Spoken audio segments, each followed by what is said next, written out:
है आपका अपने ऑनलाइन लर्निंग परिवार में। हम यूपी SSSC पेट के लिए इतिहास का अध्ययन कर रहे हैं। ये 5 नंबर की आपकी आनी है।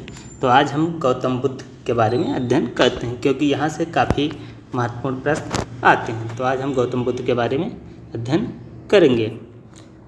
तो पहला पॉइंट है कि गौतम बुद्ध का जन्म कपिलवस्तु के निकट लुम्बिनी नाम स्थान पे 563 ईसा पूर्व में हुआ था। दूसरा पॉइंट है, बुद्ध के पिता शुद्धोधन शाक्य गणराज्य के प्रधान थे तथा माता माया देवी कोलीय गणराज्य की कन्या थी। तो ये यहाँ से काफ़ी महत्वपूर्ण प्रश्न आते हैं। अगला पॉइंट है, गौतम बुद्ध बचपन में सिद्धार्थ नाम से जाने जाते थे। अगला पॉइंट है, 29 वर्ष की अवस्था में इन्होंने क्या किया, गृह त्याग दिया, जिसे बौद्ध ग्रंथों में महाभिनिष्क्रमण की संज्ञा दी जाती है। ये भी काफ़ी महत्वपूर्ण पॉइंट है। अगला, मौर्य वंशीय शासक अशोक ने रुमिदेयी अभिलेख से सूचना मिलती है कि शाक्य मुनि बुद्ध का जन्म लुम्बिनी में हुआ था। अगला पॉइंट है, महात्मा बुद्ध ने अपना पहला उपदेश यह आपके सारनाथ में दिया। इस प्रथम उपदेश को धर्मचक्र प्रवर्तन कहा जाता है। यहाँ से काफ़ी महत्वपूर्ण पॉइंट बनते हैं। ये कई बार पेपरों में आ चुका है। तो यहाँ पे जितने भी पॉइंट हैं गौतम बुद्ध के बारे में, ये सब के सब बहुत ही महत्वपूर्ण है और सब के सब पेपर में पूछे जाते हैं। और देख लेते हैं, अगला देख लेते हैं।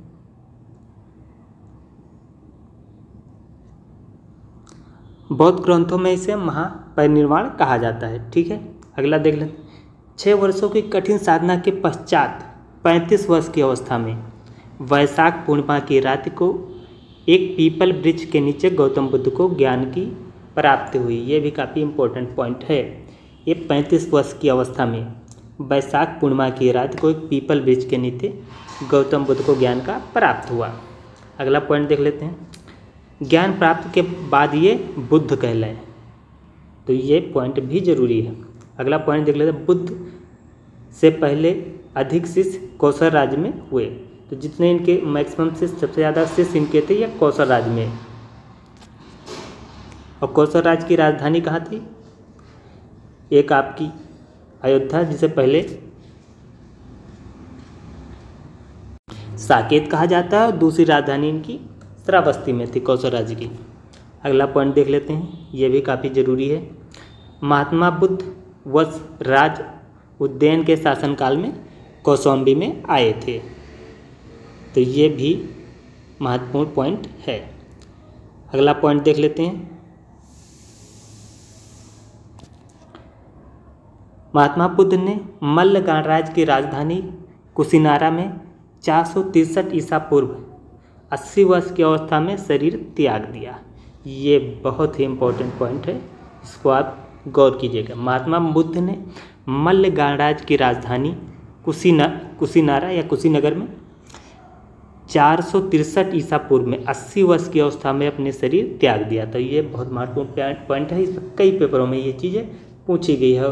यूपी SSSC कई बार इस प्रश्न को पूछ चुका है। तो इस पर अब विशेष ध्यान दीजिएगा। अगला पॉइंट देख लेते हैं, प्रथम बौद्ध संगीत की प्रथम बुद्ध परिषद बुद्ध की मृत्यु के तत्काल बाद राजगृह की सप्तपर्णी गुफा में हुआ। ये भी काफ़ी महत्वपूर्ण पॉइंट है।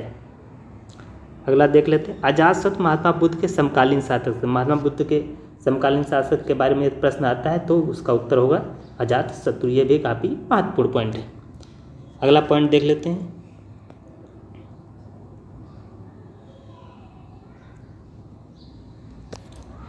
ये हो गया आपका प्रथम बौद्ध संगीत की अध्यक्षता किसने की? तो ये थे महाकश्यप ने की थी। तो प्रथम बौद्ध संगीत की जो 463 ईसा पूर्व में हुई, उसकी अध्यक्षता महाकश्यप ने की थी। अगला पॉइंट, दूसरे बौद्ध संगीत का आयोजन ये कालाशोक के शासनकाल में हुआ था। और ये कालाशोक शुंग वंशी राजा थे, शुंग वंश के राजा थे, इनके शासनकाल में हुआ था। ये कब हुआ था? ये बुद्ध, जो महात्मा बुद्ध हैं, उनकी 100 वर्ष मृत्यु के 100 वर्ष बाद हुआ था। और ये वैशाली में किया गया था। अगला पॉइंट देख रहे हैं, तृतीय बौद्ध संगीत की ये महान सम्राट अशोक के शासनकाल में पाटलिपुत्र में हुई थी। उस समय क्या था कि सम्राट अशोक का शासनकाल था और स्थान कौन सा था? पाटलिपुत्र। यह कौन सी संगीत की थी? यह तृतीय थी। अगला पॉइंट देख लेते हैं। मेघनेज मोगलीपुत्र तिस्त ये थी तृतीय बौद्ध संगीति के अध्यक्ष थे। उस समय शासन अशोक सम्राट राजा थे और इसकी जो अध्यक्षता की थी ये मोगलीपुत्र तिस्त ने की थी। अगला देख लेते हैं। चतुर्थ बौद्ध संगीत की ये कनिष्क के शासनकाल में हुई थी और ये कुंडलवन कश्मीर जो है वहाँ पर संपन्न की गई और इसकी अध्यक्षता किसने की थी? इसको देख लेते हैं। इसकी अध्यक्षता की गई थी ये आपके वासुमित्र और इसके उपाध्यक्ष भी थे। ये भी जरूरी क्वेश्चन है कि उपाध्यक्ष भी चतुर्थ संगीतकी का पूछा जाता है, तो उपाध्यक्ष से आपसे पूछे तो वो अश्वघोष थे। देवदत्त बुद्ध का चचेरा भाई था। जो देवदत्त ये बुद्ध के चचेरे भाई थे। तो यहाँ से एक न एक प्रश्न बनना ही है। संगीतकी से काफ़ी पेपरों में प्रश्न बने हैं, UPSSC में कई बार इससे प्रश्न पूछे हैं। तो इसको एक बार फिर से डिटेल में देख लेते हैं ये संगीतकी के बारे में। तो ये संगीतकी देख लेते हैं, काफ़ी महत्वपूर्ण है, यहाँ से कई बार प्रश्न बने हैं। तो पहली बौद्ध संगीतकी हुई थी 463 ईसा में। यह स्थान राजगृह था। अध्यक्ष इसके थे महाकश्यप और राजा कौन थे? अजातशत्रु। दूसरी बौद्ध संगीतकी हुई उसके 100 वर्ष बाद 383 ईसा पूर्व। यह वैशाली में हुई थी और इसके अध्यक्ष थे शुभकामी और राजा कालाशोक के शासनकाल में हुई थी। तीसरी बौद्ध संगीत की आपकी हुई थी 247 ईसा पूर्व। यह स्थान था पाटलिपुत्र और इसकी अध्यक्षता की थी मोगलीपुत्र तिस्त ने और उस समय राजा कौन थे? ये सम्राट अशोक थे। चौथी बौद्ध संगीत ये आपकी हुई थी कनिष्क के शासनकाल में।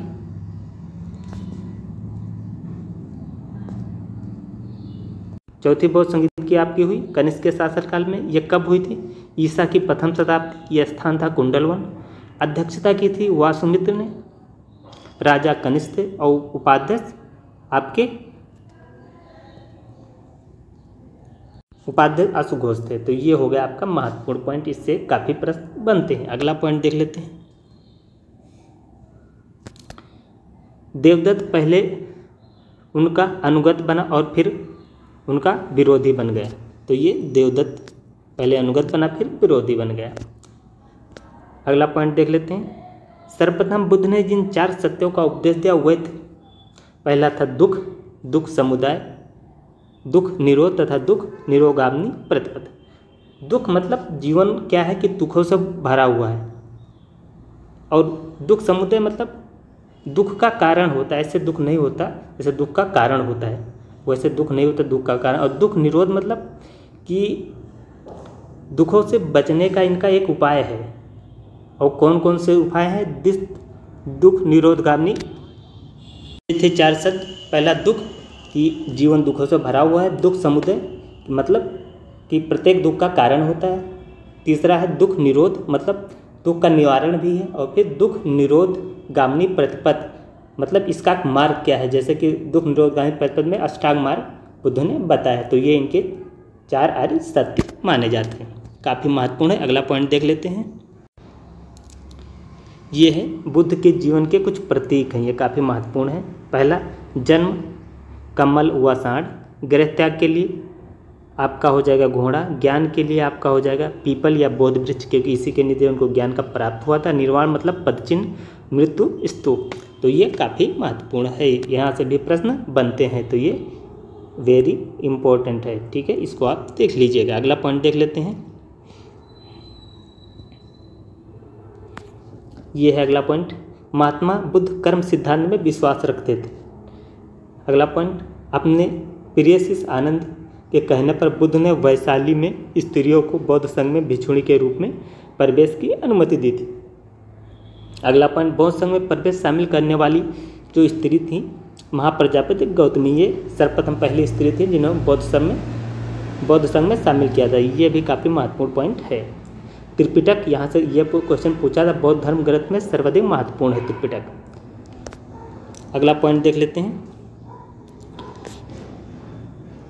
बुद्ध की मृत्यु के बाद उनकी शिक्षाओं का संकलन कर 3 भागों में इन्हीं त्रिपिटक के रूप में विनय पिटक, जहाँ पे संघ के नियम थे, आचार की शिक्षाएं थी, और फिर शुद्ध पिटक, इसमें धार्मिक सिद्धांत थे, और फिर आपका अभ्यम पिटक दार्शनिक सिद्धांत थे। अगला पॉइंट देख लेते हैं। थोरी गाथा बौद्ध साहित्य में इनमें 32 बौद्ध कवियों की कविताएं संकलित है। अगला पॉइंट देख लेते हैं। बिहार की राजगिरा की पहाड़ियों में 400 मीटर की ऊंचाई पर शांति स्तूप विश्व में सबसे ऊंचा कहा जाने वाला विश्व शांति स्तूप स्थित है। यह भी महत्वपूर्ण है, यहाँ से भी प्रश्न बनते हैं। बरहुत तथा रांची के स्तूप की स्थापना मौर्य शासनकाल में, अशोक के शासनकाल में हुई थी। तो सम्राट अशोक ने बहुत सारे बौद्ध मठों का स्थापना कराई थी, देश विदेश में उनका प्रचार भी कराया था, और इन्होंने प्रचार के लिए अपने बेटे महेंद्र और अपनी पुत्री को विदेशों में भी भेजा था। अगला पॉइंट देख लेते हैं। अरावली स्तूप का निर्माण सातवाहन के समय हुआ था। अगला पॉइंट देख लेते हैं। सातवाहन की राजधानी प्रतिष्ठान या पैठन थी। इसकी प्रारंभिक राजधानी अमरावती थी। अगला पॉइंट देख लेते हैं। बौद्ध दर्शन में क्षणिकवाद को स्वीकार किया गया है। अगला पॉइंट, गौतम बुद्ध को एशिया की ज्योति के तौर पर जाना जाता है। गौतम बुद्ध को जीवन पर एडविन एनार्ड ने लाइट ऑफ एशिया नामक काव्य की रचना की है। यह लंदन में 1879 में प्रकाशित हुई, और ये बुद्ध को लाइट ऑफ एशिया भी कहा जाता है, तो ये भी महत्वपूर्ण पॉइंट बनता है।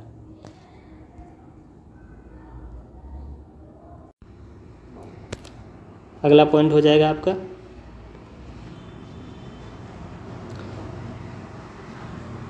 कुषाण काल में ही गांधार एवं मथुरा कला की शैली के तहत बुद्ध एवं बोधिसत्वों के बहुसंख्यक मूर्तियों का निर्माण हुआ था। अगला पॉइंट है भूमि स्पर्श मुद्रा की सारनाथ की मूर्ति गुप्त काल से संबंधित है। बौद्ध ग्रंथ अंगुत्तर निकाय में वर्णित 16 महाजनपद में से मल्ल एक महाजनपद था। अगला पॉइंट, नागार्जुन कनिष्क के दरबार में एक महान विभूति थे जिनकी तुलना मार्टिन लूथर से की जाती। जहाँ से ये पॉइंट बहुत ही महत्वपूर्ण है, क्योंकि यहाँ से प्रश्न नागार्जुन के बारे में पूछा जा सकता है।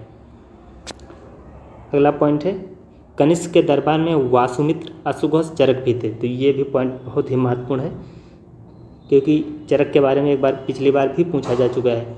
तो अब की बार कनिष्क के दरबार में जो वासुमित्र है, अश्वघोष और चरक भी थे, इनके बारे में डिटेल आ सकता है। ये भी महत्वपूर्ण पॉइंट है। फैंगसांग ने नागार्जुन को संसार की 4 दार्शनिक शक्तियों में से एक कहा है। अगला देख लेते हैं। तो ये काफ़ी इम्पोर्टेंट जो पॉइंट्स थे बौद्ध धर्म से संबंधित, यहाँ से प्रश्न बनते हैं। इनका MCQ टाइप का जो वीडियो है ये जल्द ही आ जाएगा, जिसमें हम UPSSC के द्वारा बौद्ध धर्म से संबंधित जितने भी क्वेश्चन पूछे गए हैं UPSSC के द्वारा वो सारे के सारे डिस्कस कर लेंगे। सिंधु घाटी सभ्यता का MCQ अभी आ गया है चैनल पे, तो आप लोग जाके उसे देख लीजिए। उस MCQ और टॉपिक वाइज दोनों लेके हम चल रहे हैं कि दोनों पहले आप थ्योरी भी पढ़ लीजिए और MCQ टाइप जितने भी क्वेश्चन MCQ पूछे गए हैं UPSSC के द्वारा सारे के सारे डिस्कस किए जाएंगे। तो आप लोग बताइएगा वीडियो आपको कैसी लगी। ये लाइक कीजिए यदि अच्छी लगी हो, शेयर कीजिए और चैनल को सब्सक्राइब कर लीजिए। धन्यवाद।